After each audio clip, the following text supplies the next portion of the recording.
राजस्थान की सियासत अभी अपने सबसे ज्यादा उफान पर पहुंच चुकी है।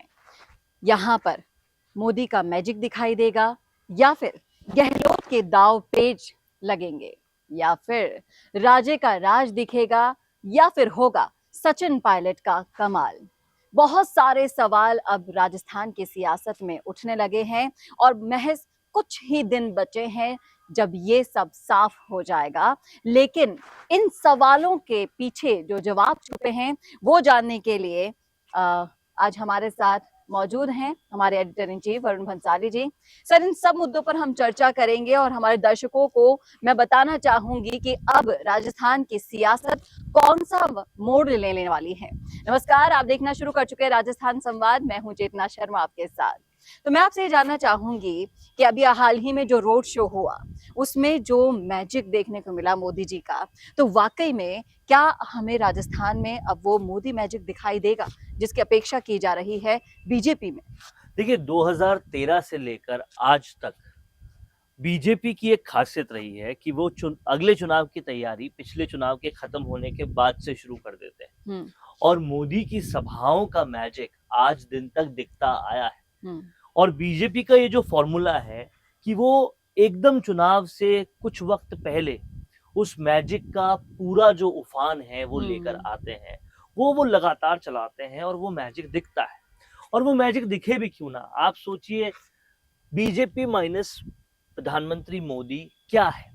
वो पहले कुछ भी नहीं थी। जब प्रधानमंत्री मोदी आए तो बीजेपी बढ़ी और बहुत जबरदस्त बढ़ी। बीजेपी ही नहीं बल्कि पूरे अगर हम भारत देश को देखेंगे तो उसका जो इम्पैक्ट पड़ा है वो वाकई में, क्योंकि प्रधानमंत्री मोदी एक शख्सियत है। उनकी शख्सियत जो है वो बहुत जबरदस्त चमत्कारी शख्सियत में कहूँ तो वो भी अतिशयोक्ति नहीं होगी, क्योंकि वो चमत्कार दिखा है। और आप देखिए परकोटे का हाल कल के किस तरीके से बदला और किस तरीके से एक बड़ा मैसेज प्रधानमंत्री मोदी ने दिया। आप देखिए उनके एक एक एक्सप्रेशन में, उनकी एक एक कर्म में बहुत सारे बातें होती है, बहुत सारे मैसेजेस होते हैं। उन्होंने पूरी रैली में एक मैसेज दिया कि संगठन सबसे ऊंचा है। आप देखिए जो भी प्रत्याशी थे वो इस रैली से पहले अपने आप को सबसे बड़ा समझ रहे थे कि हमसे बड़ा कोई है ही नहीं। लेकिन प्रधानमंत्री मोदी ने क्या करके दिखाया, उन्होंने अपने रथ पर केवल सीपी जोशी को रखा, यानी कि बीजेपी के संगठन के अध्यक्ष को, किसी प्रत्याशी को नहीं, किसी भी उम्मीदवार को नहीं, जिससे ये साफ हो गया कि सरकार में औहदा कुछ भी हो लेकिन संगठन सबसे बड़ा होता है। ये मैसेज बिना कुछ बोले मौन रहकर पीएम मोदी ने दे दिया। यही उनकी खासियत भी है। और जो क्रेज देखने को मिला वो पूरी तरह से उससे पता चलता है।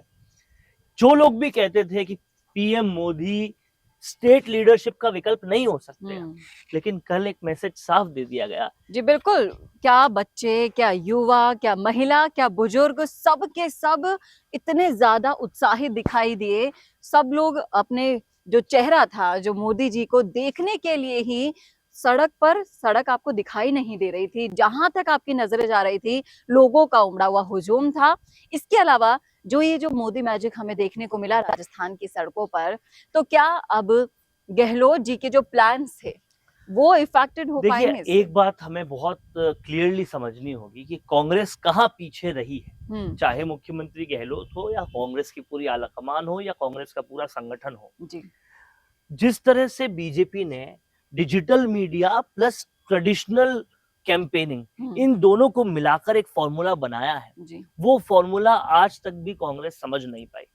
आज भी कांग्रेस को बैक करने वाले लोग ये कहते हैं कि कुछ फर्क नहीं पड़ता साहब, ट्विटर पे कितना ट्रेंड हो रहे हैं, कुछ फर्क नहीं पड़ता सोशल मीडिया पे किस लिए चल रहे हैं। मैं उन सब से पूछना चाहता हूं, अगर फर्क नहीं पड़ता तो क्यों कहते हो आप कि बीजेपी की डिजिटल आर्मी ने ये कर दिया, ट्रोल कर दिया, और बीजेपी की आईटी सेल ये कर रही है। अगर फर्क नहीं पड़ता तो प्रधानमंत्री मोदी पीएम बनने के तुरंत बाद फेसबुक के दफ्तर क्यों जाकर आए? फर्क नहीं पड़ता तो बीजेपी की आईटी में जो कुछ भी हो रहा है उससे किस तरह से कांग्रेस को डाउन कर दिया गया?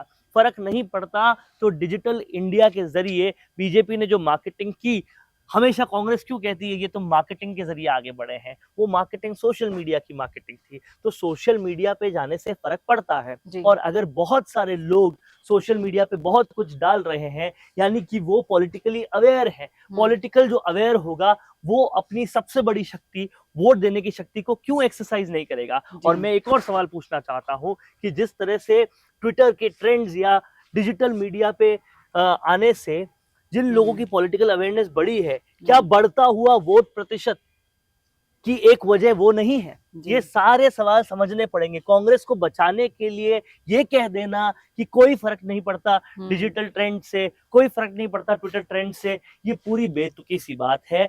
असल बात ये है कि कहीं ना कहीं सोशल मीडिया का मैजिक प्लस आपका जो ट्रेडिशनल वोट बैंक है, रैलियां हैं, उन दोनों का मैजिक यही काम करता है। और यही वजह है कि हनुमान बेनीवाल चलते हैं, यही वजह है कि सचिन पायलट चलते हैं, यही वजह है कि उनकी रैलियों में भी भीड़ आती है। सोशल मीडिया पर उनका नाम लिखते ही लाइक्स भी आते हैं। ऑर्गेनिकली काम करना पड़ेगा, खरीदे हुए लाइक से, खरीदे हुए उस फॉलोअर से काम नहीं होता।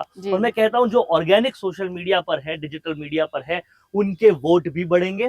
और अगर वोट नहीं बढ़ते तो आप सोचिए ये सारे उम्मीदवार अपने फेसबुक पेजेस पे क्यों लग जाते हैं काम करने के लिए। जितना काम वो पब्लिक रैलियों में करते हैं उससे कई ज्यादा काम फेसबुक पेजेस पे क्यों करते हैं। समझने वाली बात है। फेसबुक, यूट्यूब, ये सब जो हमारी सोसाइटी ट्रेडिशनली है उसी का डिजिटल ट्रांसफॉर्मेशन है। ऑर्गेनिकली जो काम कर रहा है वो जाहिर तौर पर उसका वोट पे भी फर्क पड़ेगा। जी बिल्कुल। इसके अलावा अगर हम राजस्थान की सियासत के अंदर और घुसते हैं तो मैं राजे की बात करना चाहूंगी। यहाँ पर वसुंधरा राजे पहले लाइमलाइट में नहीं थी, लेकिन आप कुछ महीने निकाल कर देखिए, अब आप उनकी अमित शाह से मुलाकात भी देखते हैं, वो हंसते हुए दिखाई देंगी, मोदी के साथ हंसते हुए दिखाई देंगी। तो क्या वसुंधरा राजे का विकल्प भी आप देख पा रहे हैं आगे? मैं कह रहा हूँ वसुंधरा राजे के बिना राजस्थान सोचा नहीं जा सकता, ये बात पूरी तरह से ठीक है। लेकिन प्रधानमंत्री मोदी के बिना न राजस्थान न भारत कुछ भी नहीं सोचा जा सकता।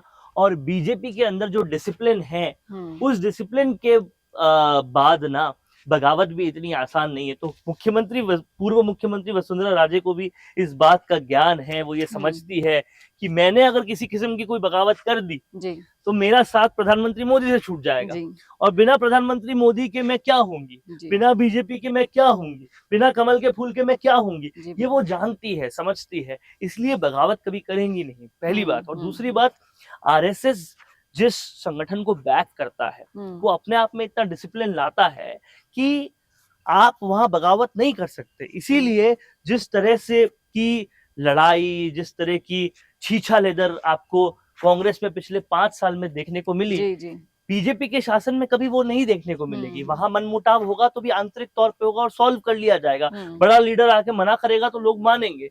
यहाँ कोई मानता ही नहीं है। कौन मानता है? राहुल गांधी बाहर अडानी को गाली देते हैं और यहाँ अडानी चीफ गेस्ट बनते हैं, तो यहाँ माना ही नहीं जाता।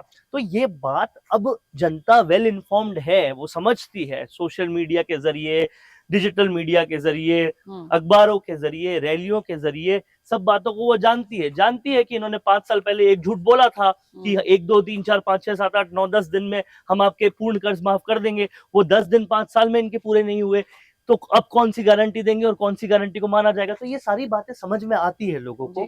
और ये जो समझ में, लोग कितने समझदार हैं, ये कई सारे लोग इस मुखालफत में रहे कि लोग समझदार नहीं है। उनकी सारी मुखालफतें दूर हुई है वोटिंग के दिन। तो आप देखेंगे वोटिंग के दिन कई सारी गलतफहमियां दूर होगी और फिर लोग कहेंगे ये सर्वे तो सही था, वो सर्वे तो गलत था।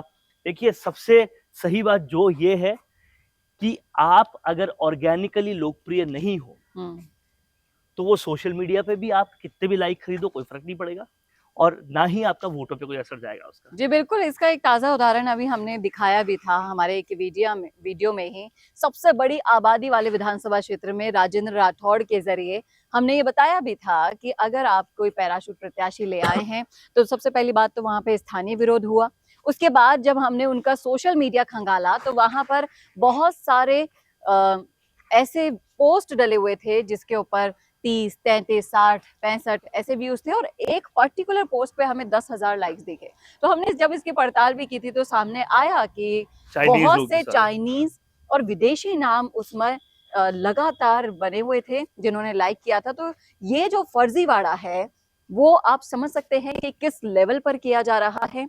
आपको लोकप्रिय दिखाने के लिए, लोकप्रिय आप फर्जी लाइक्स या वायरल नीति से नहीं होंगे, आप होंगे अपने कामों से, आप होंगे अपने उन इरादों से, आप होंगे लोगों के लिए। अगर आपने काम करने की ठान ली है तो आपको इन फर्जी लाइक्स की जरूरत बिल्कुल नहीं पड़ेगी। और अब देखिए कि इसका असर वोटों पे पूरी तरह से देखने को मिलेगा 25 तारीख को।